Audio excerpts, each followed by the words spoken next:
Yo, what's good everybody? In today's video I will be showing you how to build a $200 gaming PC.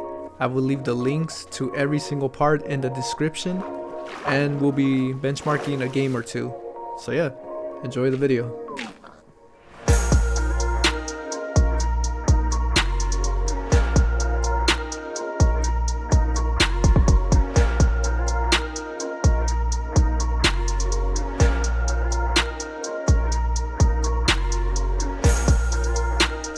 Alright, so before we begin building the PC, I just want to say that if you use this app called Amazon Shopper Panel, you can earn rewards such as cash and be able to save money on the components. For example, the month of November, I got almost 14 bucks for free. All you have to do is just upload 10 receipts at the end of the month or by the end of the month, and you get $10 in Amazon credit. You can also do surveys and $2 on ads. That's it. That's how you're able to get free cash. So I was able to get a discount on the case, which was the Cooler Master. It was 38 bucks, and I used this coupon or the cash. And yeah, so the build in total was like around 215 bucks, I believe. But because I had a coupon, which is this, I was able to bring that to like 202. So that's how you save money. I highly recommend you guys install this app. It'll take you like 3 weeks to get accepted into the program, but even if you're not accepted, you can still do surveys and ads, so it's pretty good. Alright, so in order to save as much as you can with this build, use AliExpress coins. See, here's the coupon code. I'm not sure if it's expired, but there's new ones. $4 off every $20 spent. Check the discount and coupon codes in your AliExpress account. You may see some of these, and if you do, you're gonna save a lot of money. You could possibly make this build for like 180 bucks, honestly. AliExpress is like a really good site to buy budget PC components. The only downside is that it takes like a month for shipping. The motherboard came here in a week, but the RGB fans that I ordered, it's literally not even here yet. It's about to be a month. It's crazy. Alright.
press down.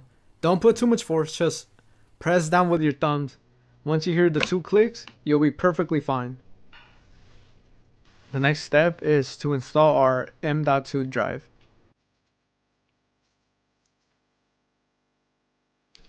So just align the M.2 with the where it connects to in the motherboard. As you can see, it will kind of lift up. All you have to do is just place the screw that came with the motherboard for the M.2 to the screwdriver and just tighten it up and you'll be good to go. So as you can see, just place the screw into the motherboard while having one finger on the M.2. That way it could drop and it'll be perfectly aligned. So you may need a smaller screwdriver than the one I used in the beginning, but pretty much that's it. As you can see, just getting it tight, and boom, we have installed the M.2 into the motherboard. Now we install the CPU cooler. Alright, so now we are going to install the CPU cooler that I bought from AliExpress. So when you're buying the cooler, make sure it says LGA 2011 or 2011 or 2011-3. And make sure it comes with this bracket. As you can see, it says 2011. It comes with 4 screws, the CPU cooler, the bracket, and the CPU cooler fan is already installed. Quick tip, please take off the little peel at the bottom of the CPU cooler. So many people forget to do this sometimes, even experienced PC builders, and you know they have overheating issues. So don't forget to remove the peel and make sure you install the thermal paste into the CPU.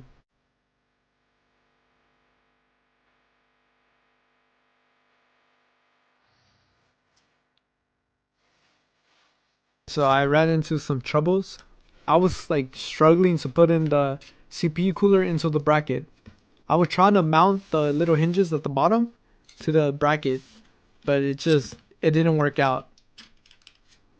As you can see, I was trying, but it didn't work. So I had to place the CPU cooler into the bracket, then put the bracket into the motherboard, and then put the fan.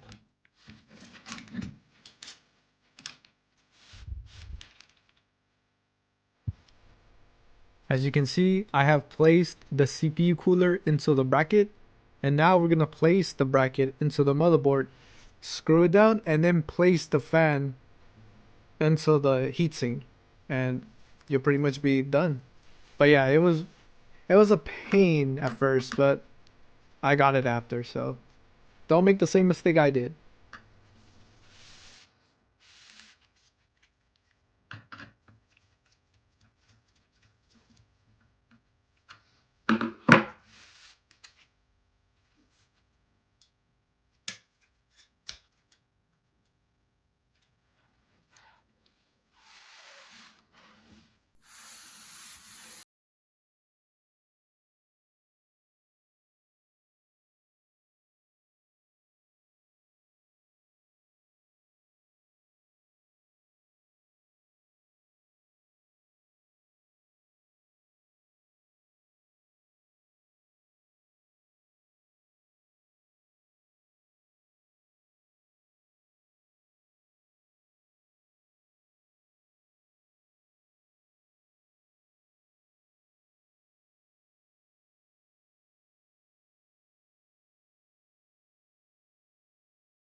because it only comes with 2 pre-installed.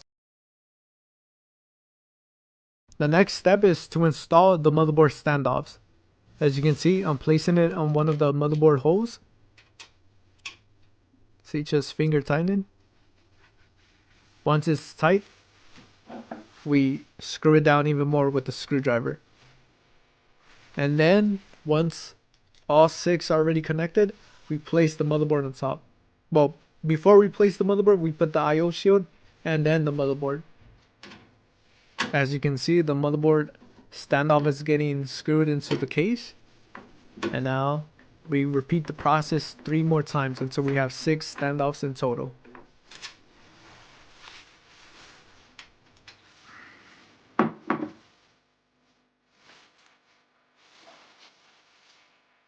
I totally forgot to record myself installing the IO shield. So basically, I will leave a link on how to install the IO shield in the description. But basically, once you see these 3 little bumps on the outside, that means it is installed correctly. This is how the IO shield looks from the backside.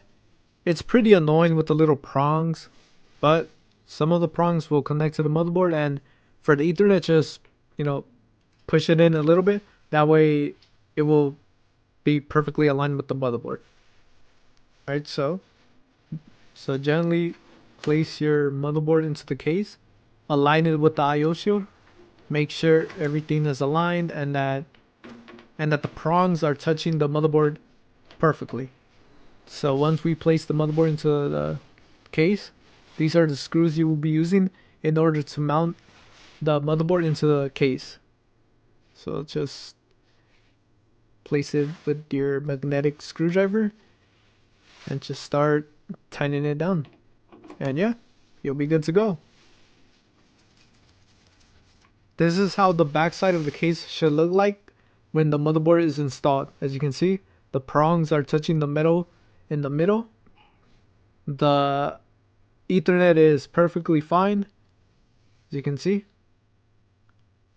everything's aligned and perfect. So once you're on the clear and it's all good, we move on to the case fans.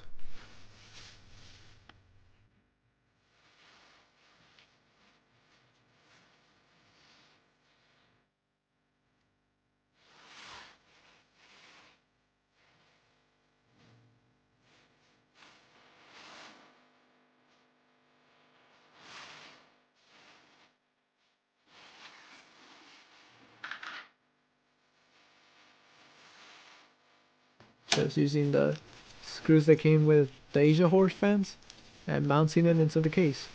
I am using different fans than the one I listed in the description because it literally did not arrive yet. It's taking like 3 weeks.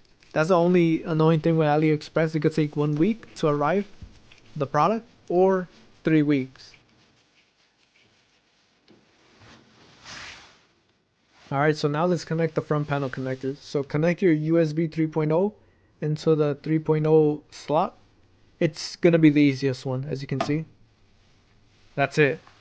The next front panel to connect is the HD audio. So there it is. It's perfectly connected.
see this, but that's how it is, so it's perfectly fine. Alright, now that we got our power supply unit installed, all we have to do is connect the cables from the power supply into the motherboard and the graphics card. Specifically the EPS cable, the 24 pin cable, and the PCIe cable. As you can see, we have connected all the cables into the motherboard and the graphics card. And yeah, you're pretty much done at this point. All you have to do is connect the power cord into the power supply and turn the system on. But if you have like $10 extra, you could buy extension cables and make the build look even better. Alright, so now I put in the extension cables and now the build looks a lot better. I made the Iron Man hand as a GPU holder. It's not really holding the GPU, it's just for design, I guess. But yeah, that's pretty much it. The only thing that bothers me with this build is the USB 3.0 cable. Like, look at it. It's just chilling there. Like, I mean, the way the motherboard is, like, the port is like right under the graphics card, so if it was like to the side, it would look a lot cleaner. But, you know, I did what I can and I think it looks decent. I try to cable manage the 3.0 cable better, but if I did, it's just gonna like, it's not gonna connect, so you know, this is the only way. I try to place the cable behind the power supply, but it's not letting me, so yeah, this is what I got. Here's how the backside looks. So I connected everything. I try to hide all the cables as much as I can. I connected the SATA on top. That's where the fan hub is going to connect to, or the RGB hub I should say. And yeah, it pretty much looks good. I was able to hide the Molex cable, another SATA cable to the right side. The EPS connector is at the top with another PCIe cable, or SATA cable I should say, and the PCIe is at the bottom. And yeah, the extension cables are connected. This is my cable management. On a scale 1 through 10, tell me how I did with the cable management and let me know on ways I can improve.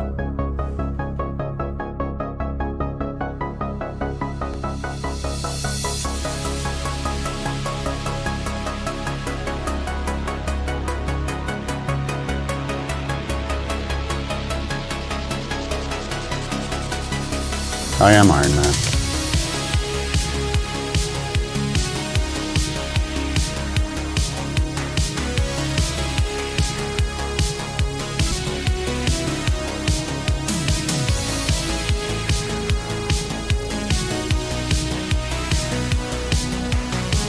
Alright, so we are currently using Unigen Heaven. This is the benchmark I use to benchmark the graphics card. So here's the statistics at the top left corner. So the settings we used are low 1080p settings for this benchmark, and we're waiting the results. As you can see, the average FPS was 163. The score we got was 4118.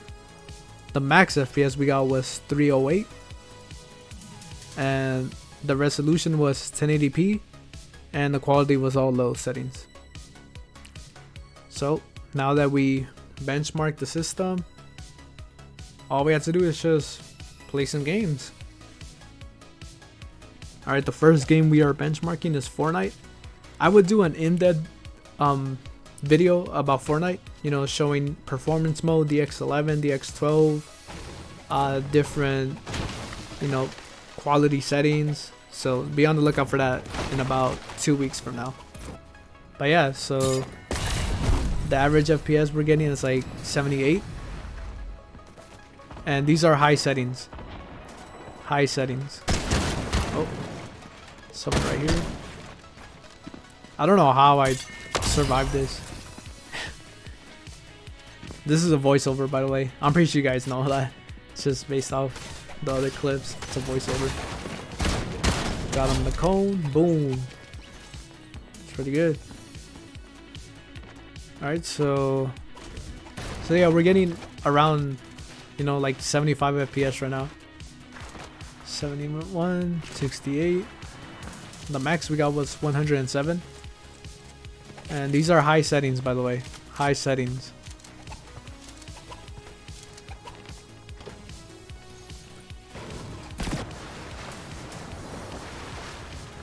So Fortnite will run perfectly with this build on high settings.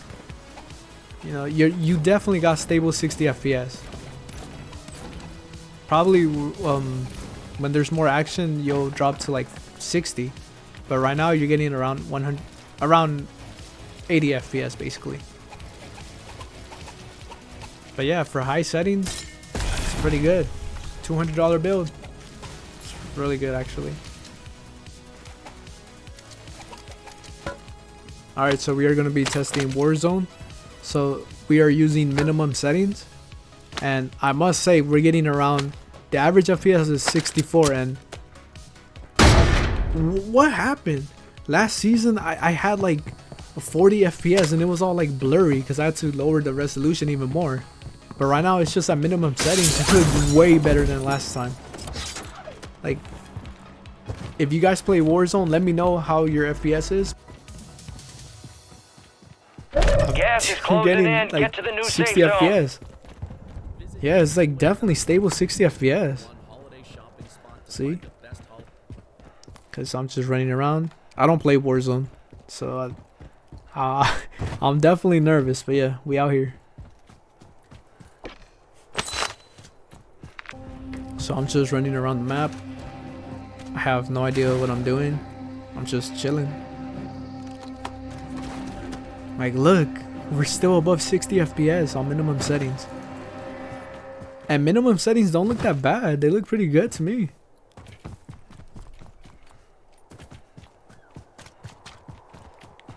Oh, look at this move. Look at this move. Damn.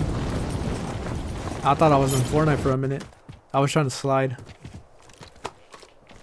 Alright, so I was trying to get to the little store, the cart, to buy like a UAV or something.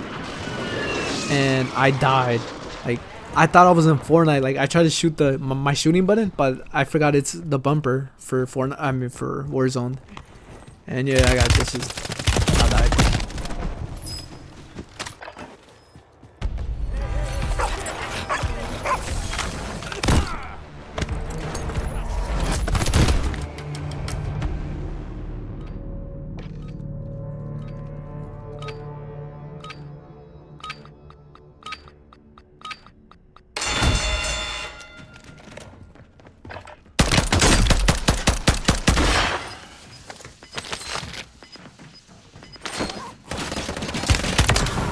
Alright, so I won the gulag and now we're back on the map. So this time I went to a little store because I saw how much money I had. I had a lot of cash. So I'm just gonna buy a loadout and we're gonna be chilling.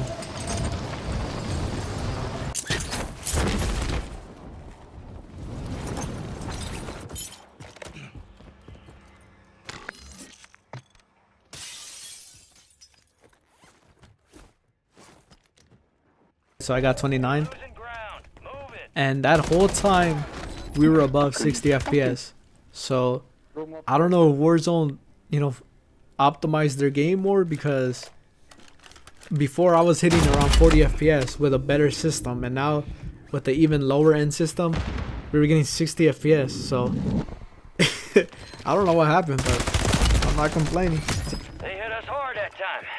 Let's regroup and get back up there, yep.